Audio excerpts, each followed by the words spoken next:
Welcome back to The Person Everyone Needs. I'm Webb Hockard, and I'm excited. We're getting ready to make another turn again. We're going to start a new chapter, but I want to give a quick recap on what we've discussed so far. We've been talking about the person that everyone needs is, number one, someone who is whole.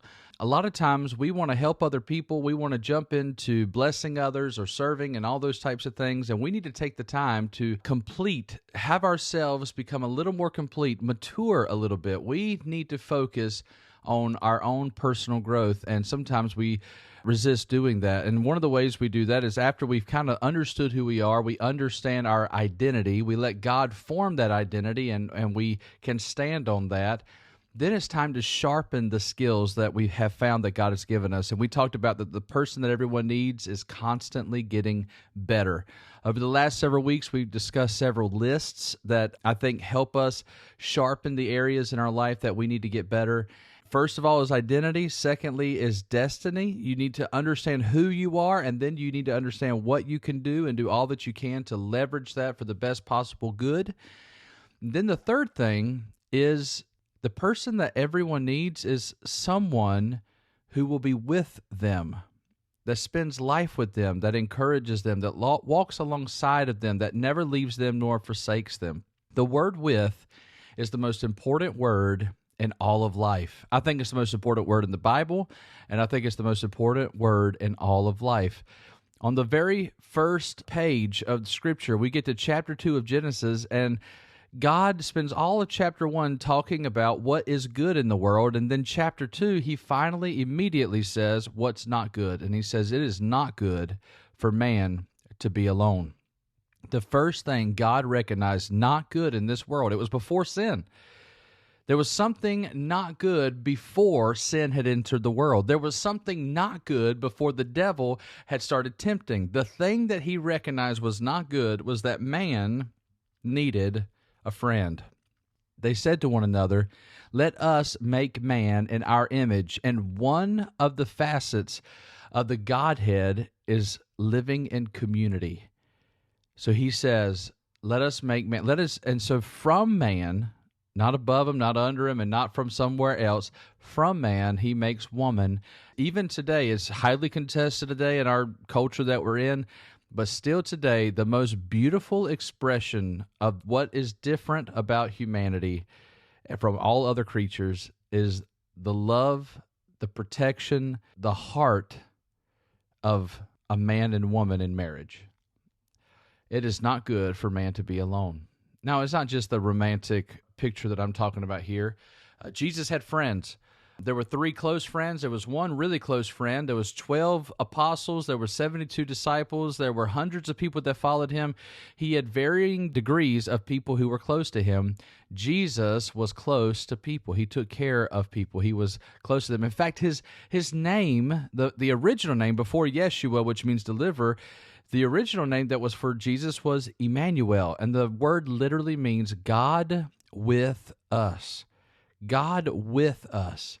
My dad's name is Emmanuel. Everybody calls him Emmanuel, and so that has always been a regular part of our lives. Is around Christmas when we sing songs about Emmanuel, I always kind of like look at him and wink because it's like he's singing. We're singing to him, and it jokingly, but it's a reminder constantly in my life that God is with us. It's also my first name, and it's the first name of my firstborn. And so we talk about Emmanuel a lot in my house, and it's a reminder constantly of how important God with us is. My name, Webb, is very unusual, and one day I was looking for what it means, and the name Webb means, one who weaves. It's a spider, yes, go ahead, spider web or whatever, but I love the way the tapestry of life, how it kind of blends together, how the different lines create different contrasts, and how things connect and they touch and they change the meaning of other things. And that's what people are in your life. The people that are around you in your life, that's what makes you who you are. That is what's creating the beautiful part of your life. It's those who are with you. Now, here's the thing. A lot of times you want to spend your days trying to think about who is not with you, who's not been there for you, who's not been speaking into your moment when you needed it the most and all that. It is so much easier to see who is not with you.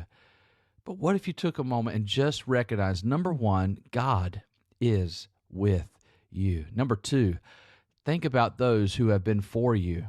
Think about those who have encouraged you, have been there in the moment you needed it most. Don't focus on who is not there. Remind yourself over and over again those who are with you. If the group that is with you is not the kind of people you want to be, maybe you need to look at being with a new group.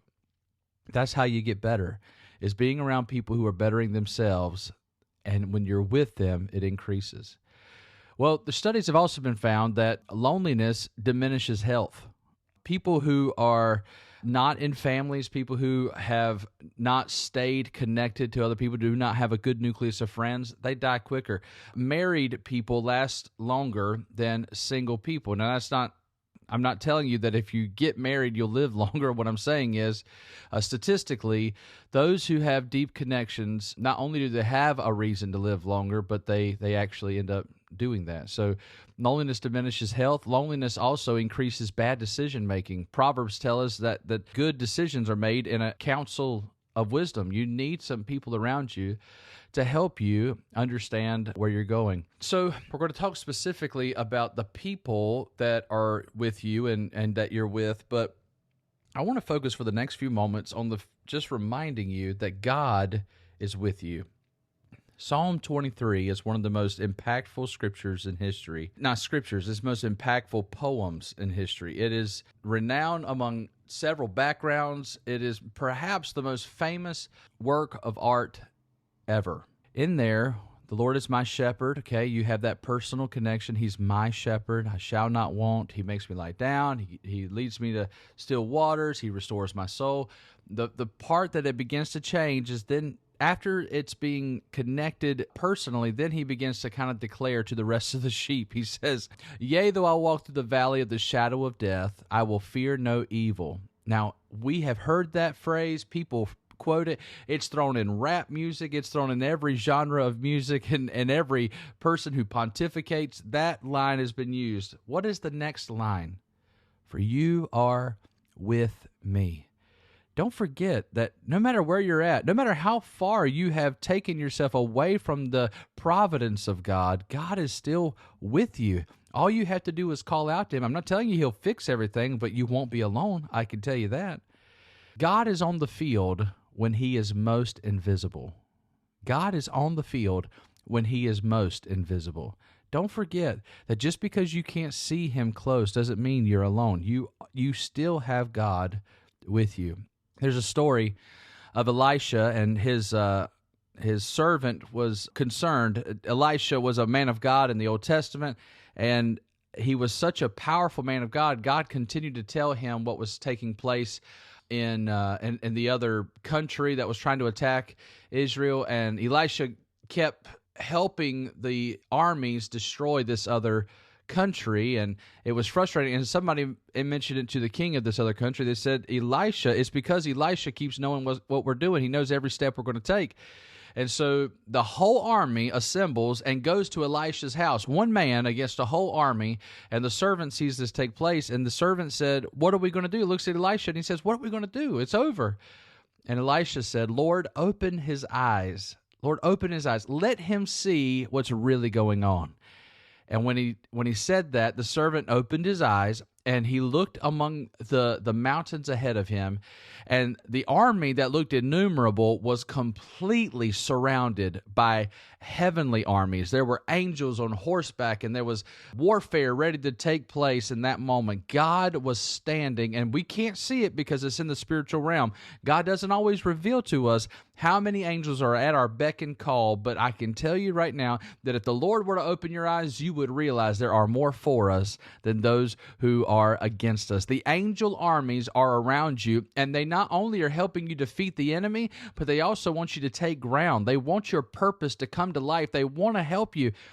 Ralph Waldo Emerson once said that when you decide to follow your dreams, the universe will do all that it can to help you bring it to pass. Well, it's not the universe, it's the angels. The spiritual realm is real.